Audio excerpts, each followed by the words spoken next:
What's up, world? You're watching a brand new episode in my brand new series, Midnight Mechanics Beautifying the Eclipse. I'm the Jackie of all trades, and today we're specifically going to be looking at a 2001 Mitsubishi Eclipse GT Spyder that did not have a door on it for about 3 months until I finally went to the pick and pull and found one and drug it out, which that in and of itself was super difficult. But anyway, so I had to put RTV silicone around the border of this inner lining to get the plastic liner adhered to the frame of the door. It actually worked out really well, to my surprise. I just hope that the future owner doesn't care, or hopefully never finds out. Hopefully they never have to do any kind of repair that would entail them removing the interior liner. That's just what I got my fingers crossed for. So yeah, that was my inner MacGyver really came out on this one. Came out to shine. The silicone, and then I came up with this ingenious method to use a jack to lift the door into the correct position so that I could just, instead of trying to lift it, because it's pretty damn heavy. I don't know how heavy it is, but it's really heavy. And so to be able to use the jack and a couple planks of wood really helped. Even still, I had trouble, as you're seeing, had trouble getting the door up to the right angle to leverage it against the car to lift it up into place. I'm just 130 pounds, so and I don't bench press by any means, so I barely even run, for that matter. So just had to figure it out, use my inner MacGyver. But as you can probably tell, the wood plank at the height that it was at was not working for me, so I put the door back on its support and went to go grab a couple more pieces of wood to make it a little higher so that I could get that door in place. And this is when I realized that I hadn't removed the old hinges on the old car, which that would have been a pain to get the door right into place, right into position correctly after going through all this freaking trouble, only to find out that I had to go grab my impact driver or something to unscrew the hinges, and would have had to either put the door back down or like have it leveraged precariously against the frame where it could fall any moment. So got that taken care of, and then brought the jack back down so I could try again. And I was getting pretty frustrated at this point, but this is when I realized that it probably would be better to have gravity working with me instead of against me.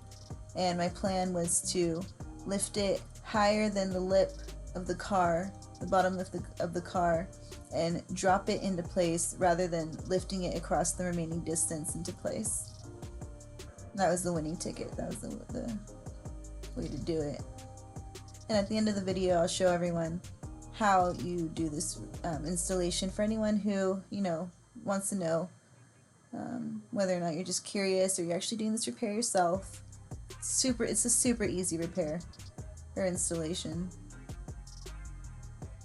It's all about the weight of the car, really. If you have more than one person, then that probably would help. Like, when I originally got this car, the door was off of it, so I had to put the door that it had on, that came with it, onto the car, because I had to get it towed, and it was like on the side of a street, and the cops were already called because of it, and it just needed to be getting rid of.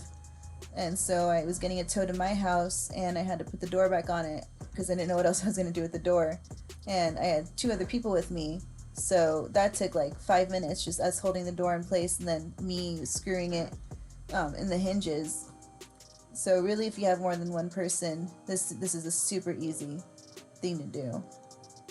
But as you can see here, you can even do it with one person as long as you have a jack or something that'll lift it up high enough. So getting closer and closer. And I almost had it just right, and this is, I think, when I decided to lift the jack, or use the jack to lift the door higher than the bottom lip. So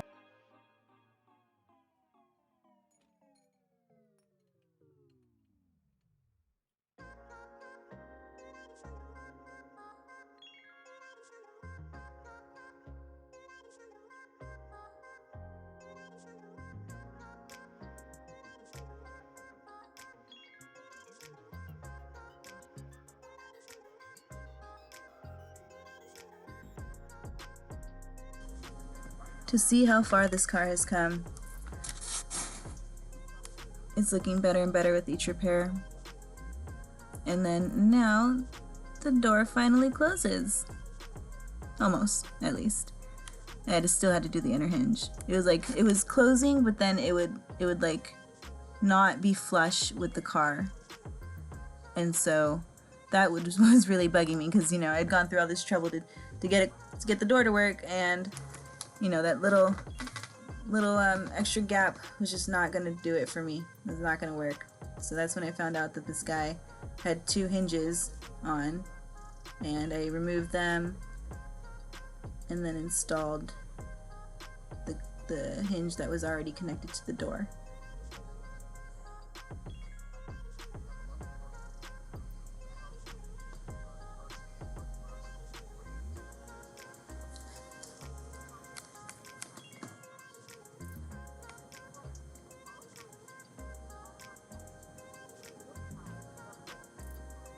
And there it goes, closes.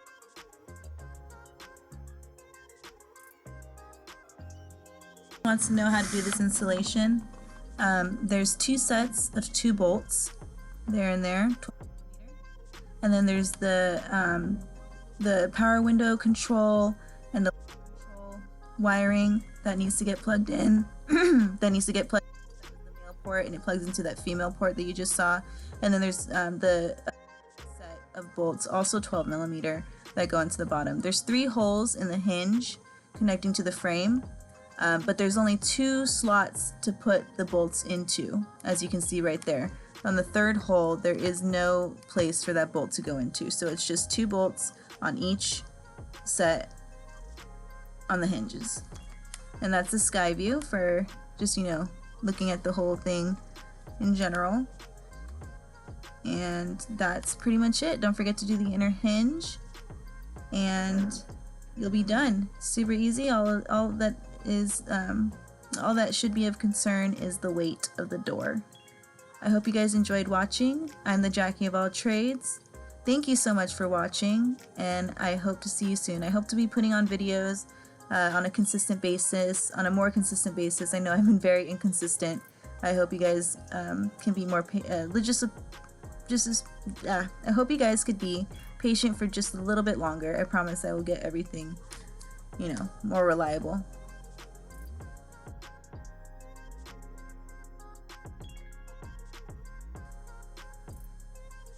Until next time.